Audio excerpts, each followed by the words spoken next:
बिहार चुनाव से जुड़ी बड़ी खबर आपको बता दें, बीजेपी ने अपनी दूसरी उम्मीदवारों की सूची जारी कर दी है। पहली सूची में 71 उम्मीदवारों के नाम थे और दूसरी सूची में 12 उम्मीदवारों के नाम जोड़े गए हैं। इसमें सबसे बड़ा नाम मैथिली ठाकुर का माना जा रहा है, जिन्हें बीजेपी ने टिकट दिया है। इस मामले में ज्यादा अपडेट के साथ मेरे सहयोगी हर्ष भारद्वाज जी मौजूद हैं। सर, दूसरी सूची बीजेपी ने जारी कर दी है। देखिए, बीजेपी हमेशा से सरप्राइज के लिए जानी जाती है और बीजेपी वही करती है, चाहे फिर अचानक से किसी कार्यकर्ता को सीएम बना देना या फिर ऐसे व्यक्ति को टिकट दे देना जो सभी को चौंकाने वाला नाम हो। हालांकि मैथिली ठाकुर का जिक्र करें तो मैथिली ठाकुर बीजेपी में हाल ही में शामिल हुई और उन्हें तुरंत ही टिकट दे दिया गया। सबसे पहले ये लिस्ट बताते हैं, जो 12 उम्मीदवारों की दूसरी लिस्ट बीजेपी की तरफ से जारी की गई है। इससे पहले आपने ठीक कहा कि 71 उम्मीदवारों की पहली लिस्ट जारी की गई थी, जिसमें भी बड़े नाम थे। देखिए, सबसे पहले अलीनगर से सुश्री मैथिली ठाकुर ये नाम डाला गया है, क्योंकि ये नाम कहीं ना कहीं कमाल करने वाला है।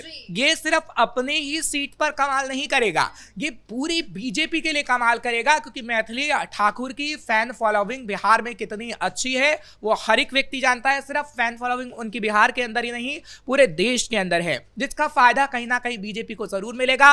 और आगे आने वाले समय में ये हो सकता है कि मैथिली ठाकुर बीजेपी की दावेदारी को मजबूती से हम देखेंगे कि वो ताल ठोकती हुई नजर आएंगी और पूरा एनडीए का कुनबा कहीं ना कहीं मैथिली ठाकुर से खुश होता हुआ नजर आएगा।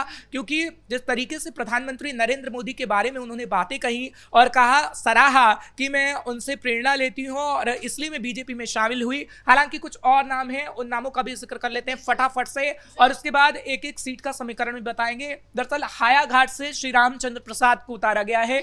इसी तरीके से मुजफ्फरपुर में ये कहा जा रहा था कि कोई और चेहरा हो सकता है, लेकिन श्री रंजन कुमार को उतारा गया और यहां से भी सभी समीकरणों को सेट करने की कोशिश बीजेपी ने की है। गोपालगंज जो सबसे अहम सीट है, यहां से श्री सुभाष सिंह को उतारा गया है।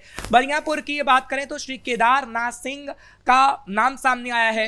इसी तरीके से छपरा का अगर जिक्र करते हैं तो छपरा में श्रीमती छोटी कुमारी का नाम भी सामने आ गया है। और यहां पर भी आप जितनी इस लिस्ट को जब हम लास्ट तक पढ़ देंगे तो आपको लगेगा कि यहां पर भी महिलाओं को साधने की कोशिश की गई है, क्योंकि छपरा से श्रीमती छोटी कुमारी का नाम हम बता चुके हैं। सोनपुर का जिक्र करते हैं तो श्री विनय कुमार सिंह का नाम फाइनल किया गया है, उन्हें उम्मीदवार बनाया गया है।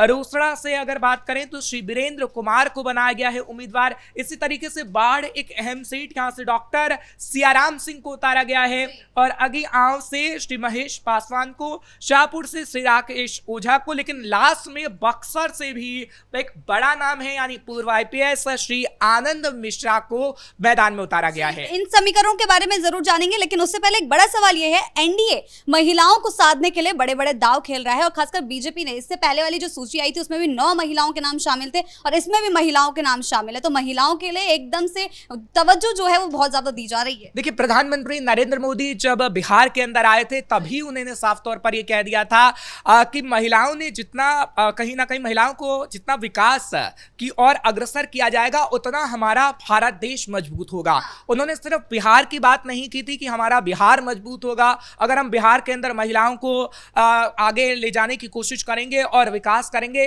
बल्कि उन्होंने पूरे भारत की बात की और वो महिलाओं ने समझा। और हमने देखा है कि हमेशा से बिहार के अंदर महिलाएं कैसे नीतीश को और मोदी को पसंद करती आई हैं। 2020 उसका सबसे बड़ा उदाहरण है और हम बार बार कह रहे हैं कि हम ऐसी बनी बनाई बातें नहीं कहते, हम ग्राउंड जीरो पे गए हैं। आप कहीं पर भी चौक चौराहे पे चली जाइए, किसी मंदिर में चली जाइए, जहां पर आपको महिलाएं मिलेंगी वो नीतीश और मोदी का नाम लेती नजर आएंगी। सबसे पहले वो प्रधानमंत्री नरेंद्र मोदी का नाम लेंगी और उसके बाद वो नीतीश का नाम लेंगी, क्योंकि नीतीश सीएम है और उनकी तरफ से जो विकास योजनाएं लागू की गई हैं उसका सीधा सीधा लाभ कहीं ना कहीं महिलाओं को मिला है। और यही बात मैथिली ठाकुर भी बताती हुई नजर आएंगी, क्योंकि जब मैथिली ठाकुर बीजेपी में शामिल हुई थी और उनके तरफ से प्रेस वार्ता की गई, मीडिया को संबोधित किया गया, तो साफ तौर पर उन्होंने कहा कि महिलाओं के लिए जो पार्टी ने किया है वो कहीं ना कहीं एक बड़ी बात है। ऐसा कोई भी पार्टी नहीं करती आई है, क्योंकि देखिए, महिलाओं की अगर बात करते हैं तो लालू प्रसाद यादव की सरकार में महिलाएं घर से निकलती ही नहीं थी।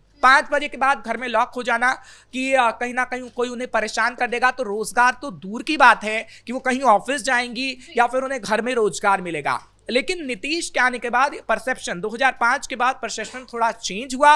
एनडीए की जब सरकार आई तो हमने देखा कि महिलाएं सबसे पहले तो उनमें हिचक हटी और वो डरती नहीं थी, क्योंकि जब अपराध कम हुआ और बिहार में जंगल राज खत्म हुआ तो पुलिस का डंडा गुंडों पर चला और महिलाएं घर से बाहर निकली। मैथिली ठाकुर की भी फैन फॉलोइंग काफी ज्यादा मानी जाती है, तो ये बीजेपी के लिए बड़ा मास्टर स्ट्रोक हो सकता है, फायदा पहुंचा सकता है वो। ट्रम्प कार्ड एक तरीके से आप कह सकती हैं, क्योंकि मैथिली ठाकुर का अगर जिक्र करते हैं उम्र कम है, लेकिन आप ये कह सकते हैं उसका फायदा बीजेपी को बहुत मिलने वाला है। और जिस तरीके से गायकी है उनकी गायकी को हर कोई पसंद करता है, दिल्ली में कितने उनके शो होते हैं, और बिहार के अंदर जब वो वोट मांगने जाएंगी तो कहीं ना कहीं उनको इसलिए भी महिलाएं खास तौर पर पसंद करेंगी, क्योंकि कहीं ना कहीं जब महिलाओं से अभी भी बातचीत की गई और महिलाओं की जो बातें सामने आ रही हैं, महिलाएं कह रही हैं कि हम मैथिली ठाकुर को काफी पसंद करते हैं और अलीनगर की जनता तो भारी मतों से उन्हें जिताएगी ही, लेकिन पूरा बिहार कहीं ना कहीं बीजेपी को इसलिए वोट देगा क्योंकि मैथिली ठाकुर को वो पसंद करते हैं